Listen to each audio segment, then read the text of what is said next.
Hi friends, welcome to my channel. நம்ம சேனலில் இன்றைக்கி என்ன பார்க்க போகிறோன்னு பார்த்தீங்கன்னா, வெஜ்ஜு பிரியாணி தாங்க. வீட்டில் இருக்கிற மசாலா வச்சு ரொம்ப சிம்பிளாகவும் சூப்பராகவும் டேஸ்ட் வைஸ் அட்டகாசமாக இருக்குங்க. கண்டிப்பாக நீங்களும் ட்ரை பண்ணி பாருங்கள். வீடியோக்குள்ளே போகிறதுக்கு முன்னாடி நம்ம சேனல் வரைக்கும் சப்ஸ்கிரைப் பண்ணாதீங்க, சப்ஸ்கிரைப் பண்ணிக்கோங்க ஃப்ரெண்ட்ஸ். அப்படியே நம்ம வீடியோ பிடிச்சிருந்தா மறக்காமல் நம்ம வீடியோக்கு லைக் போட்டு விட்டுருங்க. இப்போ வாங்க வீடியோக்குள்ளே போகலாம். குக்கரில் ஒரு 4-5 ஸ்பூன் வர அளவுக்கு எண்ணெய் சேர்த்துக்கலாங்க. கரம் மசாலா இருக்குது இல்லைங்களா, பிரியாணிக்கு போடுற மசாலா எல்லாத்தையும் கொஞ்சம் கொஞ்சமாக எடுத்துக்கோங்க. எடுத்தது கூட சேர்த்துக்கலாம். இதெல்லாம் பொரிஞ்சதுக்கு அப்புறமா ஒரு பெரிய வெங்காயத்தை கட் பண்ணி இது கூட நல்லா சேர்த்துக்கலாங்க. பெரிய வெங்காயம் நல்லா பெருசாக எடுத்து சேர்த்துக்கோங்க. 4 பச்சை மிளகாய் கீரி இது கூட சேர்த்துக்கலாம். இப்போ வெங்காயம் நல்லா பொன்னிறமாக வர அளவுக்கு நல்லா நம்ம இந்த மாதிரி வதக்கி விட்டுறலாங்க.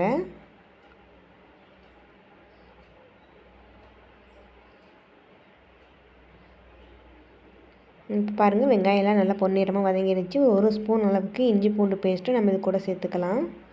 சேர்த்துட்டு அதோட பச்சை வாசனை போகிற அளவுக்கு நல்லா கலந்து விட்டுறலாங்க.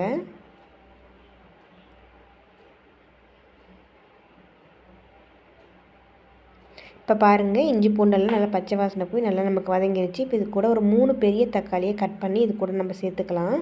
தக்காளி எல்லாத்தையும் நல்லா இந்த மாதிரி கலந்து விட்டுறலாங்க. வெங்காயம்லாம் ஆல்ரெடி நமக்கு நல்லா ப்ரௌனிஷாக வர அளவுக்கு நல்லா நம்ம வதக்கி எடுத்துட்டோம். அதே மாதிரி தக்காளியும் நல்லா கொலைய வேக மாதிரி நல்லா இந்த மாதிரி வதக்கி எடுத்துக்கலாம்.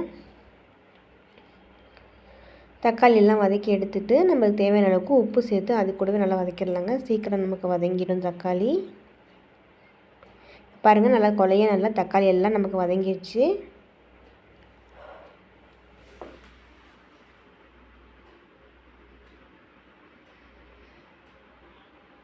இப்போ இந்த ஸ்டேஜில் நம்ம வெஜிடபிள்ஸ் எல்லாம் கட் பண்ணி வச்சுருக்கோம் இல்லைங்களா, நான் கேரட், பீன்ஸு, அப்புறம் உருளைக்கிழங்கு எல்லாத்தையும் நம்ம குட்டி குட்டியாக கட் பண்ணி தண்ணியில் போட்டு அலசிட்டு நம்ம இது கூட சேர்த்துக்கலாங்க. இது கூட காலிஃப்ளவர் இருந்தாலும் சேர்த்துக்கலாம், பட்டாணி இந்த மாதிரி எது வேணாலும் சேர்த்துக்கலாங்க. இப்போ காய்கறி எல்லாம் சேர்த்துட்டு ஒரு கைப்பிடி அளவுக்கு மல்லித்தலையும் புதினா தலையும் வர மாதிரி நல்லா சேர்த்து இந்த மாதிரி கலந்து விட்டுறலாம்.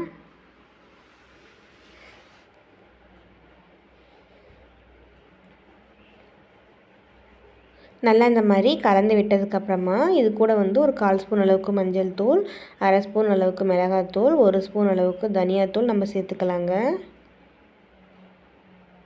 சேர்த்துட்டு நல்லா இந்த மாதிரி கலந்து விட்டுறலாம்.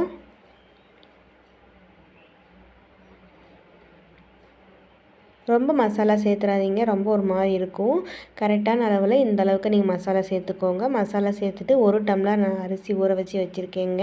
அரை மணி நேரத்துக்கு முன்னாடியே சாப்பாட்டு அரிசி ஊற வச்சுருந்தேன். இப்போ அதுதான் நல்லா நம்ம கழுவி எடுத்துகிட்டு அரிசி நம்ம ஃபஸ்ட்டு இந்த மாதிரி சேர்த்துக்கலாம். தண்ணி சேர்த்துறதுக்கு முன்னாடி அரிசி சேர்த்து நல்லா அந்த மசாலாவோட கலந்து விட்டுட்டு அதுக்கப்புறமா தண்ணி சேர்த்து நம்ம செய்கிறப்போ ரொம்பவும் சூப்பராக இருக்கும். கண்டிப்பாக ட்ரை பண்ணி பாருங்கள். இப்போ நம்ம அரிசி எல்லாம் மசாலா காயோடு நல்லா கலந்து வர மாதிரி ஃபுல்லாக நம்ம எடுத்து விட்டுட்டோம். இப்போ இது கூட தண்ணி சேர்த்துக்கலாங்க. 1 டம்ளர் அரிசிக்கு 2 டம்ளர் அளவுக்கு தண்ணி சேர்த்துக்கலாம்.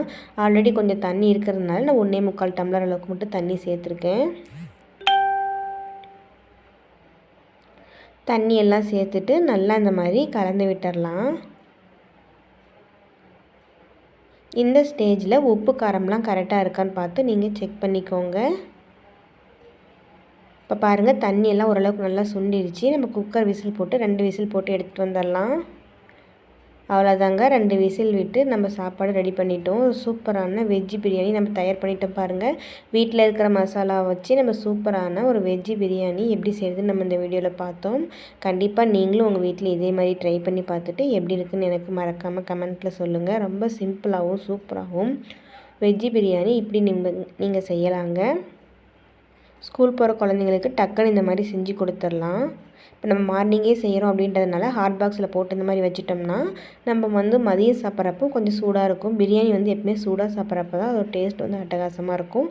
அதனால் நம்ம இந்த மாதிரி ஹாட் பாக்ஸில் போட்டு எடுத்து வச்சுக்கலாங்க. கண்டிப்பாக நீங்களும் உங்கள் வீட்டில் இதே மாதிரி ட்ரை பண்ணி பார்த்துட்டு எப்படி இருக்குன்னு மறக்காமல் கமெண்ட்டில் சொல்லுங்கள். தேங்க்யூ.